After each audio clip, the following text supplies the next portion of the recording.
ছুরি পিঠে হচ্ছে মানে। রাজাদি গুড মর্নিং বন্ধুরা। সকাল সকাল কাজের থেকে বাড়ি এসে আমি আর আমাদের সোনা বাবু, আমার চোখ এখান থেকে শোনা বাবু বেরিয়ে চোখ একদম ধোয়া হয়ে গেছে, আমি দেখতে পাচ্ছি না কিছু। তো ওর আজকে ডেন্টিস্টের অ্যাপয়েন্টমেন্ট ছিল এইখানে। তো ডেন্টিস্টের অ্যাপয়েন্টমেন্ট সেরে আমরা পাশের দোকানে এখানে এই যে ট্রেডার জোস, এখান থেকে কিছু ফল টল কিনলাম, কিনে এখন বাড়ির উদ্দেশ্যে যাচ্ছি। এখন যাবো আমরা গাড়ি ওয়াশ করতে এবং ভ্যাকিউম করতে। হ্যাঁ বাবা, তাই তো। আর সোনাকে নিয়ে এসেছি, মানে সোনার সাথে এসেছি, আমাকে হেল্প করবে তাই। আমি কিন্তু এখনও কিছু দেখতে পাচ্ছি, দেখো চোখ দেখ। তারপরে আমরা বাড়ি যাব। আর গতকাল আমাদের ভিডিও করা হয়নি, কিন্তু আমরা দুজনে ঘাস কেটেছি, অনেক ঘাস কেটেছি। আমাদের বাড়িতে প্রচুর কাজ করেছি, করে আমি 12টার সময় শুয়েছি রাত। আমি রাত বলছি কি বাবা, সকাল তখন দুপুর হয়ে গেছে, তখন শুয়েছি কাজের থেকে বাড়ি আসার পর। তো সোনা আমাকে হেল্প করছে, সোনা বিগ বয় হয়ে গেছে। আর এইগুলোকে ওই বাক্সের মধ্যে রাখো। তুমি তো হেল্প করছো তো আমাকে। চলো না, রাখো এটা, রাখো ওটাকে সাইডে বসিয়ে দাও। কেন গাড়ি ভ্যাকুম করার সময়, ও মিল্ক আছে ওর মধ্যে, গাড়ি ভ্যাকুম করার সময় আমার নাম আছে। ওইখানে রেখে এসো, ওইখানে শোনা, ওইখানে রেখে এসো, নাহলে দোকানের সামনে রেখে এসো। ওইখানে না, দোকানের সামনে। কারো গাড়ি গায়ে লাগে না জানো। এই পর দিয়ে যাও। কি হচ্ছে, খেলা করছে দুষ্টু। যাও তাড়াতাড়ি রেখে এসো। তো বন্ধুরা, তারপরে আমরা চলে এসেছি কার ওয়াশ করতে। এই যে সোনা বসে আছে পাশে, ভয় করছে না তো। আমরা কার ওয়াশ করতে চলে এসেছি। আর দেখুন গাড়ি ভাবছে সামনে কিছু আছে বলে ও শব্দ করছে। গাড়িরও ভয় পাচ্ছে, দেখবো তাই না, গাড়ি ভয় পাচ্ছে। আমাদের গাড়ি ওয়াশ করতে বেশি করে সময় লাগবে না, কিন্তু ভ্যাকিউম করতে সময় লাগবে। তারপরে আমাদের যাওয়ার ইচ্ছা আছে হোম ডিপো যাবে বাবা, হোম ডিপো। আমাদের হোম ডিপো যাবো, কিছু জিনিসপত্র ফেরত দেওয়ার আছে আর কিছু নেওয়ার আছে। এই যে দেখতে দেখতে কার ওয়াশ হয়ে গেল।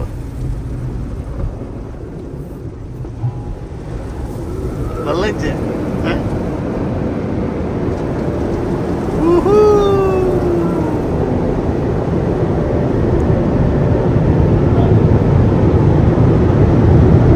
আমাদের কার ওয়াশ মান্থলি করলে কেমন হয় বাবা? মান্থলি মানে per month, you pay some amount and you do per month. I don't know why it got stuck. I didn't do anything.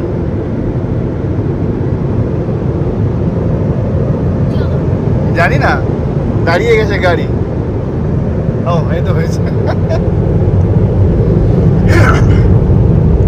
Alright, দেখুন এখানে টর্নেডোর মতো হাওয়া দিচ্ছে, এত হাওয়া দিচ্ছে গাড়ি এখানে ভাইব্রেট হয়। দেখতে দেখতে আমাদের হয়ে গেল, এবার গ্রিন লাইট যাবে, গো ইয়েস। তো বন্ধুরা, গাড়ি ধোয়া হয়ে গেছে, আমরা এখন ভ্যাকিউম করছি।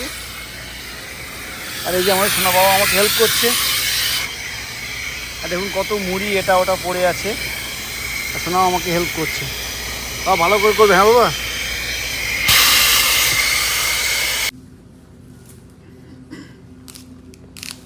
রাধে রাধে বন্ধুরা, গুড মর্নিং। আমরা এখন সকালে এই দুপুরের জন্যে এই সজনের পাতা ছাড়াচ্ছি এখানে। এগুলোকে দুপুরে রান্না হবে। কি রান্না করবে রিয়াটা? বাটা করবে। দেখুন সজনের পাতা কোয়ালিটি দেখুন কত সুন্দর। দেখুন একদম ডিপ গ্রিন মানে হচ্ছে ভালো কোয়ালিটি, রেডি। যদি খুব কচি হয় তাহলে সেগুলো কিন্তু ভালো না। এখন দুধ লেগেছে মনে একটুখানি। তো পাতাগুলোর কোয়ালিটি খুব ভালো। তুমি এটা করবে মা, এগুলো ছাড়ানো হয়েছে, এখন রান্না করা হবে। বন্ধুরা, এই কয় মাস আগে রিয়া, 3-4 মাস আগে, মাস 3 আগে হবে হয়তো, এই মেটালুটা আমাদের বাড়ির থেকে তোলা হয়েছিল। তারপর এটাকে সিঙ্কের নিচে রাখা হয়েছিল, যে পরে এক সময় ইউজ করা হবে। আর দেখুন গাছটা, দেখুন কত বড় গাছ হয়ে গেছে। আমার সময় লম্বা হয়েছে, আমি 5'5", 5 ফুট লম্বা হয়ে গেছে। 5 ফুটের বেশি লম্বা হয়ে গেছে। মানে সোজা করলে হবে হয়তো, তো যাই হোক। তোমার থেকে লম্বা হয়ে গেছে। সরি। তো এটাকে এখন মাটিতে বসাবো, আর এইটুকু আমি এখন রান্না করবো। রান্না করা হবে। বাইরে হচ্ছে প্রচণ্ড গরম, মানে কি বলবো, সোনার বাবা বলছে বাইরে কিছুক্ষণ থাকলে নাক দিয়ে রক্ত উঠে যাবে, এতটা গরম আমাদের এখানে। আর ওর বাবা যাচ্ছে ওই যে ওই গাছটা লাগাতে, আর জামা কাপড়গুলো কেচে এখানে মেলে দেওয়া হয়েছে, ও শুকিয়ে যাবে, যা গরম পড়েছে এক্ষুনি শুকিয়ে যাবে। যাবি না কিন্তু, মানে হ্যাঁ রাখতে পারবো, দেখবা মা, যাবে না কিন্তু। আমি দেখছি কোথায় কোথায় বসানো আছে, ফাঁকা লাগাবো। বাড়ি আসার পর দেখছি আমাদের গাছ, দেখুন শিম গাছটা কত বড় হয়ে গেছে। তারপরে মানে এগুলো সব জঙ্গল জঙ্গল হয়ে গেছে ভিতরে, দেখুন এগুলো সব পরিষ্কার করতে হবে। এখানে আমি রান্না করছি সজনের পাতা বাটা। সজনের পাতা বাটা প্রায় রান্না হয়ে গেছে, আর একটুখানি হলেই নামিয়ে নেব। আর এখানে ভাত বসিয়েছি, ভাতটাও প্রায় হয়ে গেছে। রান্নাবান্না করার পর ভগবানকে ভোগ নিবেদন করে দিয়েছি, এদিকে এনারও স্নান হয়ে গেছে। এখন প্রসাদ পাবো আমরা। আর আজ রান্না করেছি, এখানে আছে অন্ন, এখানে মানে ভগবানকে ভোগ নিবেদন করেছি লেবু, অ্যাভোকাডো, শসা, আম, এখানে আছে সজনের পাতা বাটা, এখানে আছে বরবটি দিয়ে আলু ভাজা, কিন্তু বরবটি দেখা যাচ্ছে না, আলুগুলো দেখা যাচ্ছে। আর এখানে আছে বাড়ির মেটে আলু। তো এগুলোই ভোগ নিবেদন করেছি। এখানে সোনার বাবাকে খেতে দিয়ে দিয়েছি, এখন সজনের পাতা বাটা করেছি সেটা দিয়েই খাওয়া দাওয়া করছে। কেমন লাগছে?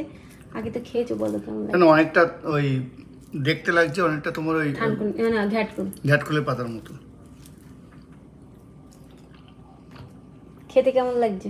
কচুর পাতা না ঘ্যাটকুলের পাতা না অন্য কিছু? In between. কিন্তু আরেকটুখানি মনে হয় তোমার এই রসটা মরলে ভালো হতো, কিন্তু ভালো লাগে। কিন্তু এর মধ্যে খাজানা ভর্তি। তো এখন ইনি খাওয়া দাওয়া করছেন, জানি না খুব সুন্দর লাগছে। জানি না বাইরে বৃষ্টি হবে কিনা। এই যে বাইরে এতক্ষণ মানে বাইরে মনে আগুনের মতো গরম, রোদ চলে গেছে, বৃষ্টি হবে মনে হয় নাকি? মেঘ নেই তো আকাশে। দরজা দিয়ে দিও। তো বিকালবেলা এখন বাচ্চাদেরকে নিয়ে যাচ্ছি স্কাই জোনে।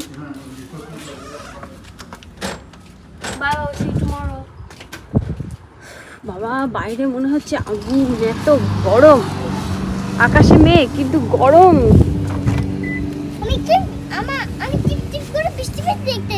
তুমি দেখতে পাচ্ছ টিপ টিপ করে বৃষ্টি পড়ছে।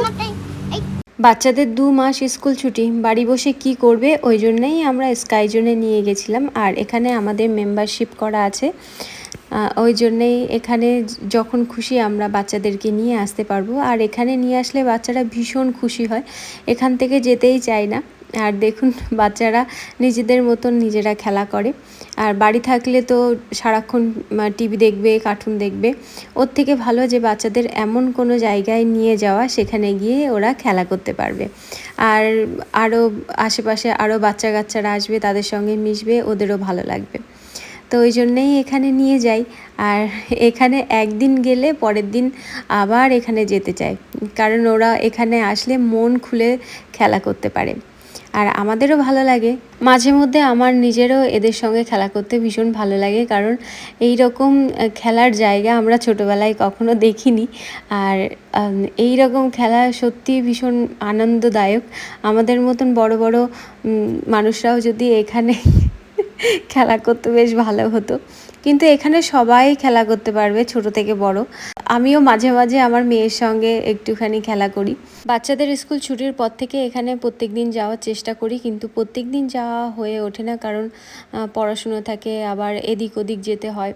বন্ধুরা, আমি ভাবছিলাম আমার মেয়ে এই যেগুলোর উপরে দাঁড়িয়েছে ওইগুলোর উপর দিয়ে হেঁটে আসতে পারবে না, কিন্তু দেখছি না, ওর দিদি ওকে সাহায্য করছে। তো সেই জন্যেই দেখুন ও কিন্তু এই খেলনাটার উপর দিয়ে হেঁটে হেঁটে আসছে, কিন্তু পুরোটা ও আসতে পারবে না, মাঝখানে এসে ও পড়ে যাবে। কিন্তু ও যে সাহস করে ওইটার উপর দিয়ে হেঁটে হেঁটে আসছে, সেটাই দেখতে আমার ভীষণ ভালো লাগছে। একটু টাইম লাগছে যেহেতু ছোট মানুষ।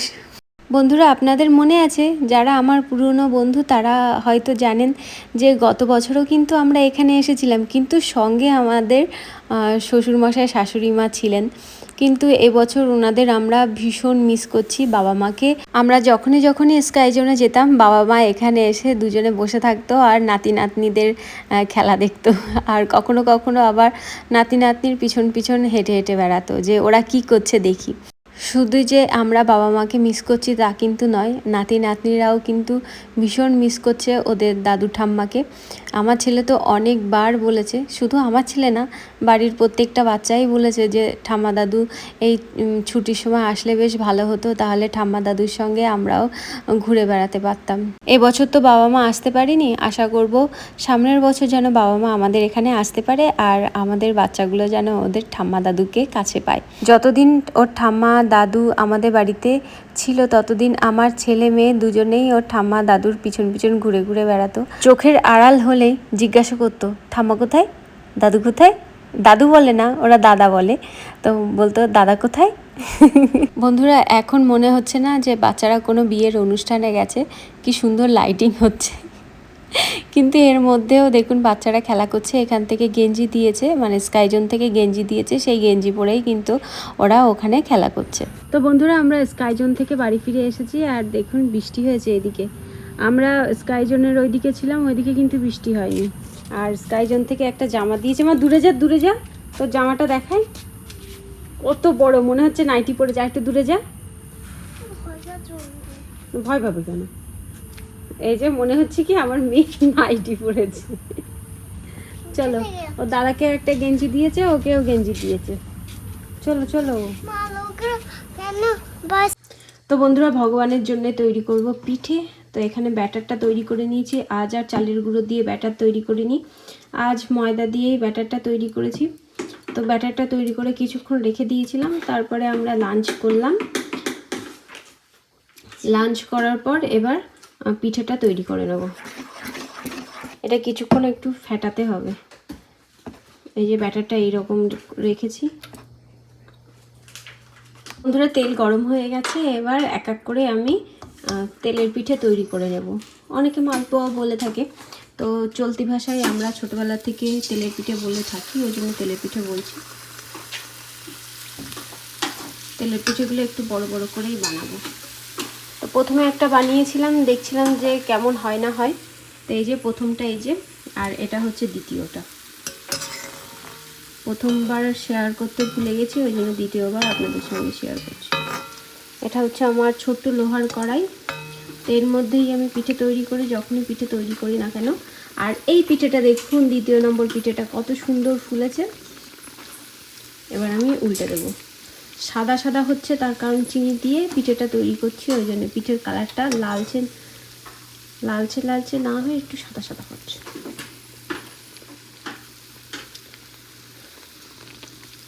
আর পিঠেগুলোর সাইজ একটু বড় বড়ই করছি, তার কারণ হচ্ছে ছোট করতেও ভালো লাগে, মাঝে মাঝে বড় করতেও ভালো লাগে। ওই জন্য আজ আমার বড় বড় পিঠে তৈরি করতে ইচ্ছা করছে বলে আমি বড় বড়ই তৈরি করছি। তো বন্ধুরা, চলুন এইভাবেই সব পিঠেগুলো তৈরি করে নেব। সব পিঠেগুলো তৈরি করার পর আপনাদের সঙ্গে শেয়ার করছি যে পিঠেগুলো কেমন হলো।